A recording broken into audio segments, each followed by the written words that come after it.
ዒድ ላይ የምናየው ነገር ወላሂ ቀልብ ይሰብራል። በዒዱ የምናየውን ደስታ ያደፈርሰዋል።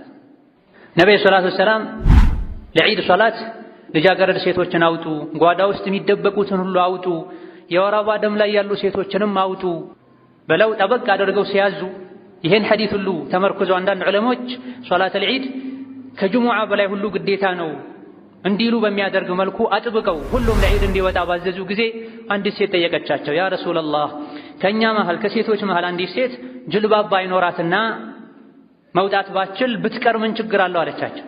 ተመልከቱ ጥያቄዎቻቸውን። በመሰረቱ አማኝ ሴቶች ዘንድ ሴት ልጅ ያለ ጅልባብ ከቤት አትወጣም ማለት ነው። ነብዩ ሁሉም ይውጡ ሲሉ ጊዜ ያ ረሱላላህ አንዳችን ከሴቶች መሃል አንዲት ሴት ጅልባብ ባታገኝስ ጅልባብ ብታጣስ ባትሄድ ችግር አለው እንዴ? እንዳትሄድ ያደረጋት ጅልባብ ነው ማለት ነው። ይሄን የነብዩ ሰለላሁ ዐለይሂ ወሰለም ሊቱልቢስሃ ኡኽቱሃ ሚን ጅልባቢሃ ጅልባብ ካጣች ችግር የለውም ያገኘችውን ጨርቅ ላይ ወላይ ጣል አድርጋ ትውጣላሉ። እህቷ ከጅልባቧ ታልብሳት እህቷ ከጅልባቧ ታልብሳት ማለት እንደሆነ ሸርሕ ሲያደርጉ እነ ኢማሙ ነወዊ ኢብኑ ሐጀር ሌሎችም ሁለት ትርጉም ሰጥተውታል። ካላት ትርፍ ጅልባብ አንዱን ታውሳት ማለት ነው የፈለጉት አሉ። ሌሎች ደግሞ ጅልባብ በተፈጥሮ በባህሪው ሰፊ ስለሆነ ጅልባቧ ውስጥ ያስገብታ አልብሳት ትሄዳሉ አለይሂ ሰላቱ ወሰላም። ይሄ የነብዩ ሁክም ነው፣ የነብዩ ብይን ነው። ያለ ጅልባብ አትውጣ ያሉ ይሄንኑ ሐዲስ ያብራሩ ታላላቅ የሐዲስ ሊቃውንት ከዚህ ሐዲስ ከምን ወስዳቸው ቁም ነገሮች ትምህርቶች አንዱ ሴት ልጅ ያለ ጅልባብ ከቤት መውጣት እንደማትችል እንረዳለን አሉ። ልብስ የሌላት ጅልባብ የሌላት ሴት ለዒድ እንዴት ትውጣ? ውጡ ብለው አዘዋል አንቱ ረሱሉላህ። ጅልባብ ደግሞ የለኝም ስትላቸው ሁለቱ ሲጋጭባት የነቢን ትእዛዝ አክብሮ መውጣትና ያለ ጅልባብ ከመውጣት መከልከል ሲጋጭባት ነቢን አማክራለች። ካጣሽ ችግር የለውም የሆነ ነገር ጣል አድርገሽ ይቻላሉ። ዝቅተኛውን ልብስ ጅልባብ አድርጋት። ያ አብደላህ የዒድ ሜዳ ላይ የምናያቸው ሴቶች ያንተ የኔ የሱ ሚስቶች ሴት ልጆች እህቶች ናቸው።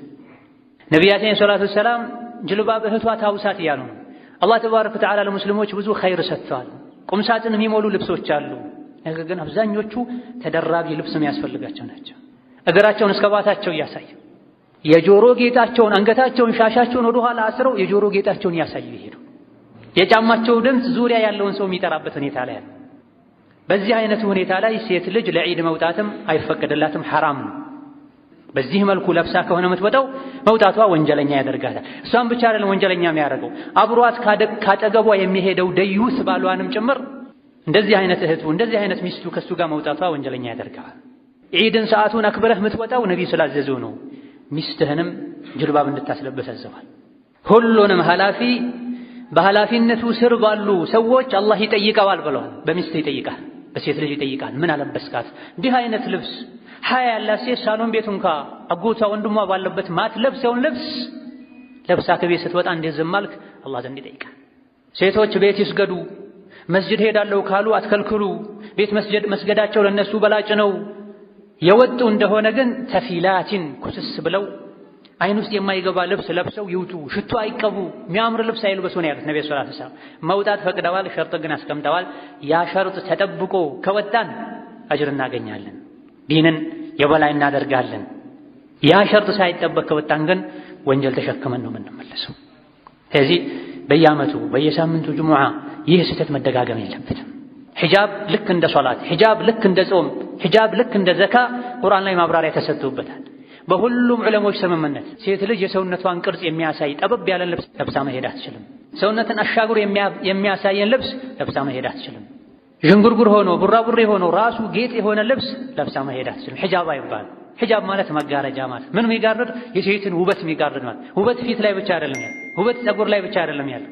ሴቶች ጌጣቸውን አያሳዩ ይላል። ይሄ የቁርአን አንቀጽ ነው። ሱረቱ ኑር፣ ሱረቱ አሕዛብ ሒጃብን አስመልክቶ አላህ ያወረዳቸው አንቀጾች ናቸው።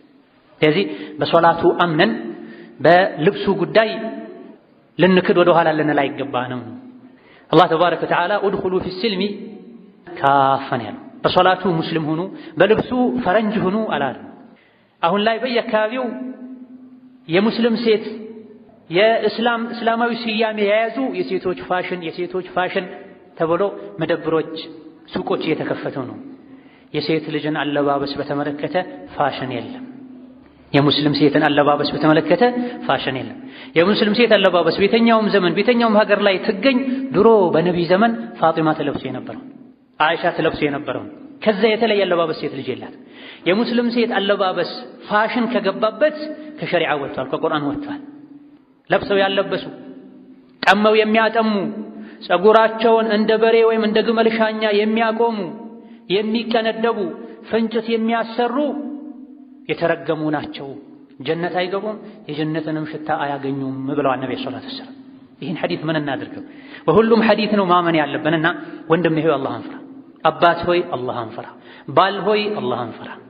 ዱንያ ላይ አላህ የሰጠህን ባለቤትህን ሴት ልጅህን በሒጃብ ሰትራት፣ ካንተ አይን ውጭ የማንም አይን አይረፍባት። ሐያ የት ሄደው? ሴት ልጅ ከወንድ ጋር ተጋፍታ ያውም ዒድን በሚመስል ዘሕማ ቦታ ላይ ፊቱ ተለቅልቃ ሐያ ያላት ሴት ሳሎን ቤቱን ማትለብሰውን ልብስ ለብሳ ሜዳ ስትወጣ ምንድን ነው የሚሰማ? ገይራ የሚባል ቅናትም ይባላል። ባለቤቴ እንደዚህ አምራ ማንም ላያት አይገባም ልትል ይገባል። ለዛ ዒድ ላይ ቀደም ሲል የጠቀስኩትን አይነት ደስታችን ይሄ ሊያደፈርሰው አይገባም። የእያንዳንዳችን የቤት ስራ ነው። ፋጢማ ከሆንሽ ሐፍሳ ከሆንሽ የድሮዋ ፋጢማ የምትለብሰውን ልብስ ልበሽ። ለድሮዎቹ አንድ አለባበስ፣ ለዘንድሮዎቹ ሌላ አለባበስ አልተባለም። ቁርአን ላይ የተቀመጠው ያለባበስ ህግ ለሁላችንም። ያን እስካላስለበስክ ድረስ እስላም መስተቀል ብለን አልገባንም። ግማሽ እስላም የሚባል ግማሽ እስላም የሚባል ሩብ እስላም የሚባል ሩብ ጉዳይ የሚባል እስላም የለም። ጸጉሬን እንድሸፍን ሸሪዓ አዞኛል ብላ የምትለብስ ሴት፣ ሻሽ የምታደርግ ሴት አንገቷንም እንድሸፍን እንዳዘዛት ልታውቅ ይገባል። እግሯንም እንድሸፍን መዳፏንም እንድሸፍን እንዳዘዛት ልታውቅ ይገባል። መዳፏ መሸፈናል፣ እግሯ መሸፈን አለበት። ፊት ላይ ነው ጠንከር ያለ ኺላፍ አለ።